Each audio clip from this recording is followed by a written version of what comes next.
moved back here for good, about 1996, I believe it was. And she and her mother were really inseparable, as I said. They were almost like sisters rather than mother and daughter. And they were just fun to watch, and we had some wonderful times together. One Christmas, the three of us went to Santa Fe, Mexico. Stayed in a great little resort, and they, for some reason, I don't know what happened, they had an argument.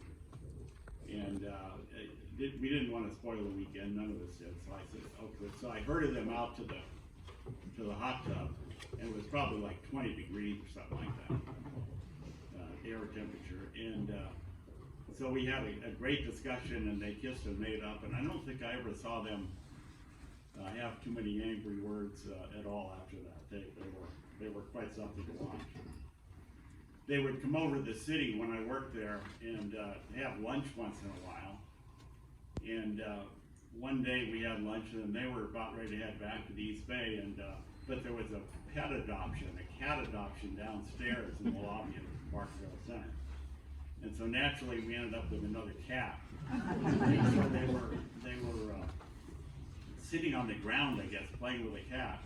And people started coming up to them and trying to give them money, thinking they were. I wasn't there to see it, but they told the story. Ellen was an incredible cook too. She probably should have been a chef long term. But one year on my birthday, she made a 5-course, 5-star dinner for me, and she even had the menu printed up, and it was absolutely amazing. We did a few, I think the three of us did a Beta Breakers together. And then Ellen and I did 2 or 3 more after that. The latest one was, in fact, 2 years ago. One other great story I love to tell. Our company had a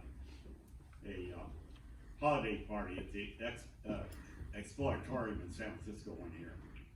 And my controller wanted to go. He didn't have a date. But at the time he was being harassed or I guess followed around by one of our other employees who was obsessed with him. So he wanted to go to the party, so Ellen volunteered to be his date. And we all had a great time. We all went to the party, and shortly after that, this problem he was having with the other person just went away. I think she got it.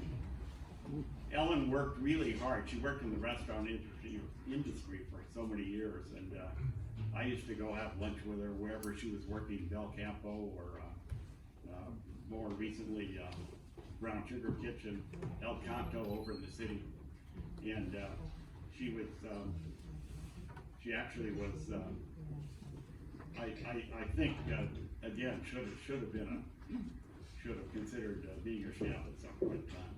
In fact, at one point, we found a restaurant in San Francisco called Isa, and so for a couple of times when we'd go out, we would go there for her birthday, and over in the Marina District, great spot. We went to art festivals together. We used to go to Sausalito every once in a while, and we'd have Thanksgivings at my place usually with my family, and I always told her that Ellen had a tough time because she had no blood relatives in the area, and she always said, I don't really have a close family. And I said, Ellen, you're part of my family, you're part of Art's family, and he would agree. And I'm not sure if she ever really felt as strongly as we did, but we certainly felt that she was a big part of both of our families. One of the things we did a few years ago on Christmas Eve was to go to the Golden Gate Bridge to join a suicide prevention group that Ellen was really cared about. And I must say it was one of the most moving things I've ever done, and very worthwhile. Her love of people and her love of animals was so sincere. She really cared about every living thing. So she'll be sorely missed, but her kind heart will stay with me forever. And thank you again for coming today, and helping us celebrate Ellen's life.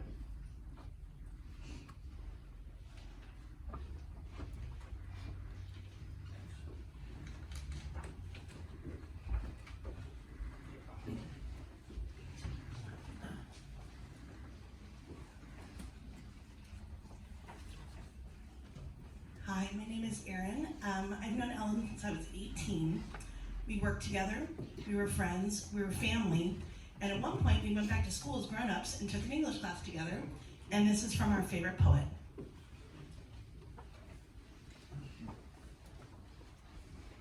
I carry your heart with me, I carry it in my heart. I am never without it. Anywhere I go, you go, my dear, and whatever is done by only me is your doing, my darling. I fear no fate, for you are my fate, my sweet. I want no world, for beautiful, you are my world, my true.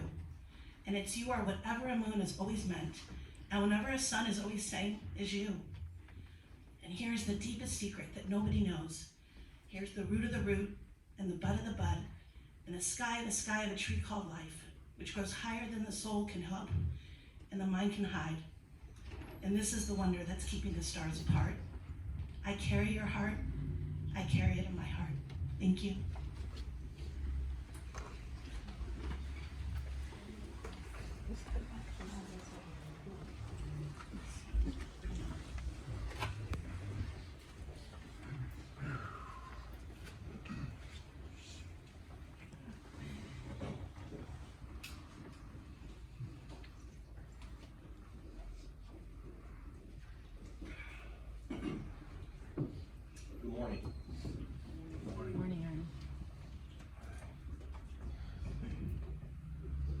On behalf of myself and Jim Price, I would like to thank all of you for coming today.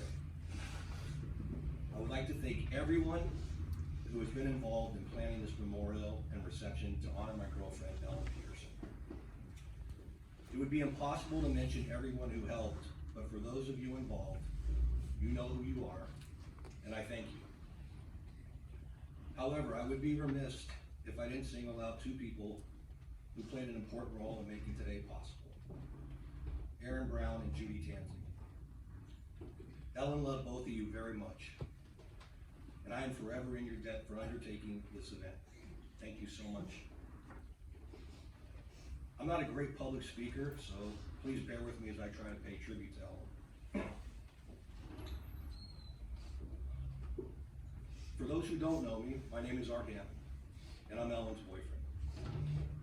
Ellen did not want any services for her when she passed, but a friend of mine said, Art, memorials aren't so much for the people that have passed, but for the people who are living and have been touched by Ellen.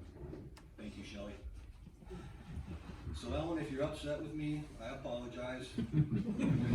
What's one more time?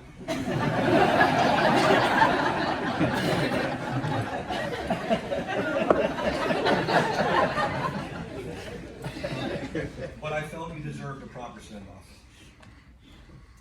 So I'd like to start at the beginning of my journey with Ellen. I knew who Ellen was through other mutual friends. She never paid much attention to me, but she definitely caught my eye. She was a striking young lady with the most beautiful brown eyes. I've always been attracted to powerful eyes. My first real encounter with Ellen was in 1985. We had a class together with my friend Brian Bluer at one of the true perennial powerhouse colleges in all of the United States. The College of Alameda.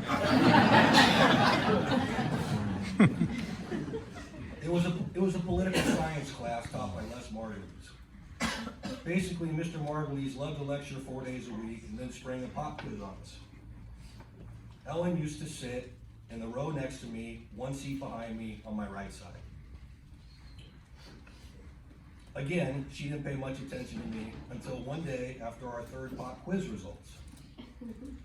After class, she approached me and asked, how do you keep getting good scores on your quizzes? She hadn't been scoring as well. I told her it was pretty easy. All you have to do is actually listen to Mr. Margulies' lectures and take some notes. And in hindsight, that probably wasn't the best thing I should say. She rolled those big brown eyes at me and said, "Whatever." And she walked away. Realizing that I had put my foot in my mouth, I walked after her and I said, "Hey, hold on a minute. I've got an idea to help you with the quizzes." I told her because of where she was seated, I would move my elbow so that she could see my answers if she needed them. Sound familiar, Joe?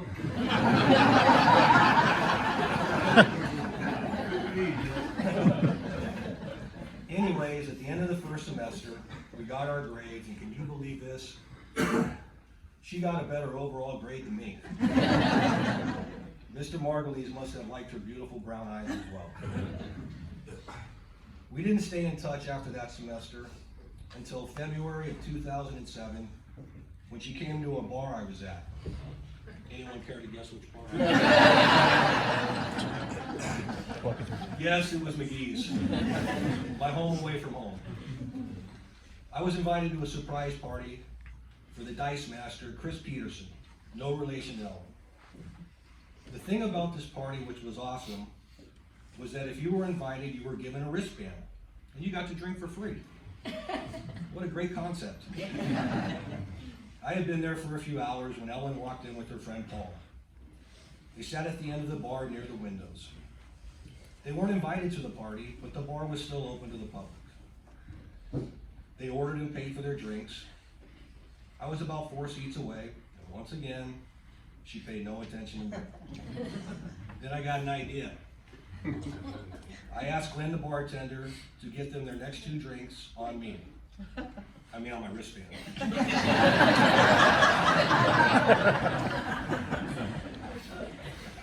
Glenn was gracious enough to send them over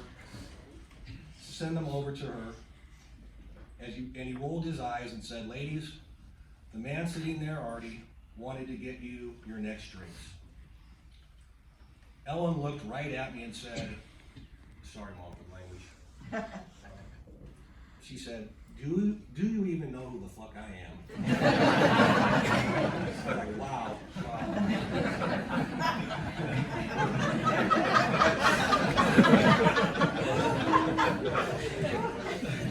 I looked right at her and I said, "As a matter of fact, I do. You were the chick in Mr. Margulies' class that cheated off my paper and got a better grade than me to boot." She laughed and said, "Oh, that was you. I didn't even recognize you." I then proceeded to turn my head away from her and rest my elbow on the bar and kind of move it back and forth as if to show her my paper. We both laughed and she said, "Oh, now you look familiar." And the rest is history. Well, that's enough about me and her. Now I'd like to spend a few minutes just talking about the girl I fell in love with. Ellen was a loving, caring, and thoughtful person. And I'd like to share a few examples of her caring nature. When my best friend Joey Bonadonna's mother, Rose, passed away, she could feel my hurt along with the entire Bonadonna's family hurt. Mrs. B was like a second mother to me. Ellen took it upon herself to order rose pens to hand out at the funeral. Joey, I want you to know that Ellen loved you very much and was very proud that you were my best friend. Another example was when our good friend Eris passed away. Eris and Judy were close friends of ours. She was so worried about Judy. Plans were made for Eris's memorial, and she took it upon herself to make these buttons with pictures of Eris and Judy together. I watched her for days assembling these buttons, which by no means was an easy task. If the picture wasn't centered perfectly, she'd throw it away and start a new one. They had to be perfect. The final example I'd like to share is when our friend Roland's Cook's oldest son passed away. Plans were made to spread Brandy's ashes at Stetson Beach. Some of you here today were there as well. She again took it upon herself to make a wreath from scratch to go into the ocean. She spent hours weaving and assembling this wreath, which all of you will see in the slideshow that we will be showing in a few minutes. This too had to be perfect. After several hours she looked at it and wasn't satisfied with it. I told her it looked beautiful, and it doesn't have to be perfect. After all, it was going into the ocean. She just glared at me and said, "Yes, Artie, it does have to be perfect." Ellen had several passions in life. She loved flowers, cooking, going to Maui, thanks to the Costellos, and animals, among other things. Two of those passions stand alone. She loved to cook, and man, she was great at it. She could make anything. The food was always delicious. Her favorite things to make were her famous chicken and dumplings, and her braised short ribs over polenta. She always made plenty so that all of our friends could have some if they wanted some. Trust me, they did. Right, Jim? Yeah. Phil? Swanee? Scott and Kelly? Javier, Courtney? However, her biggest passion was for animals. If she had her way, we would have 10 cats and 10 dogs. She loved going to animal shelters often to just look at all the animals. If she saw an injured animal while she was out driving, she would stop and try to help them. I would have to say that probably the happiest day for her was when she rescued our son, Chico, from the animal shelter. When I moved in with Ellen, she had a cat named Bella. We talked several times about adopting a dog so Bella wouldn't be lonely. Mind you, Bella was 12 years old and kind of liked being alone. After a lot of pressure, I said okay, but on one condition. I want the dog to be a yellow lab. That was my dream dog. She agreed, and she began looking for the lab until one day she was at the animal shelter and found Chico. The picture used in the Alameda Journal was of her the day we adopted him. If you haven't seen it, it will be in the slideshow as well. She texted me this picture with one word on it: please. If you've seen the picture and how happy she was holding Chico there was no way I could say no. She brought him home, and he has been the best thing that has ever entered into our lives. I love him so much, and I owe it all to her. Thank you, Ellen.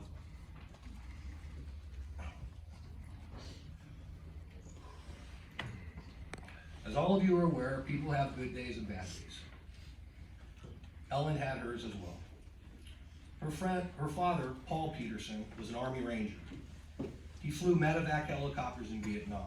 He was a true hero and was Ellen's protector. Paul was killed when Ellen was only 7 years old in a car accident, and she was devastated.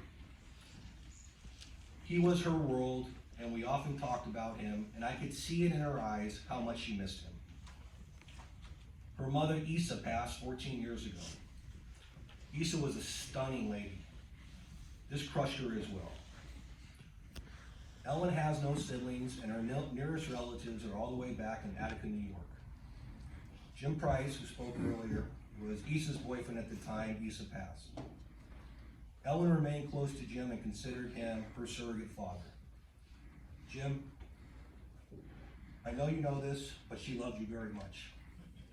She loved going out to eat with you. She loved when you guys did anything together. She especially loved the time the three of us went down to LA to watch the Warriors kick the Clippers' butt.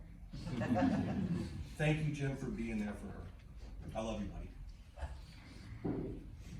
She had scoliosis and eventually had a 10-hour surgery to correct it. She had 2 rods and 22 screws placed in her back. The MRI photos are also in the slideshow. She dealt with a lot of pain in her life, and I felt her pain.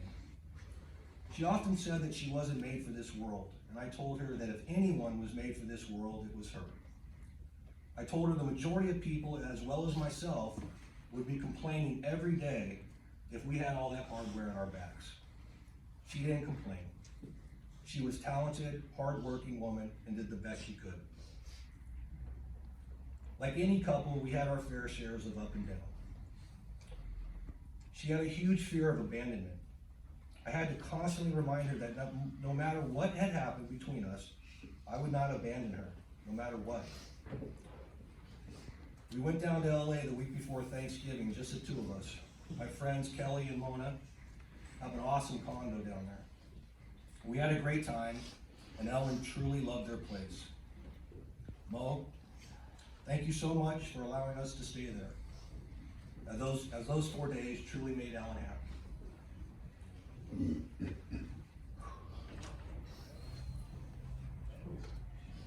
I've been struggling a lot since Ellen has passed, trying to wrap my head around the what ifs. One thing that has come out of her passing was I was able to mend fences with my younger brother, Josh. As some of you know, we had a falling out years ago and we haven't spoken to each other. Ellen used to tell me I was being stubborn and that for the sake of my mother, we should make amends.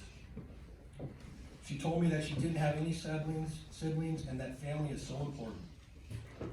She often told me not to be so pig-headed. The day she died, Josh called me, and it meant so much to me. Josh, in front of everyone here, I want to apologize to you. I love you, and I look forward to meeting my niece and nephew. In closing, after speaking with my mom when Ellen passed, and discussing the what-ifs that I've been struggling with, my mom said this to me. Artie, instead of focusing on the what-ifs and what I went through the morning she died, try to focus on Ellen finally being at peace and with her family. Therefore, I'm choosing to believe that. I'm choosing to believe she is with God and was met in heaven by her parents, my father, her cat, and all of our friends who have passed.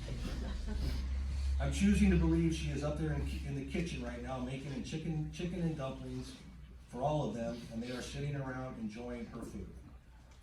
I'm choosing to believe that I will be joining all of them one day, and she'll have a nice warm bowl of dumplings waiting for me. So I'm not going to say goodbye. Instead, I'd like to say, I'll see you again, and until that day comes, you will always remain in my heart, my soul, and my mind. I love you, Ellen Del Peterson, and that will never change. May God watch over you, and all of us as well.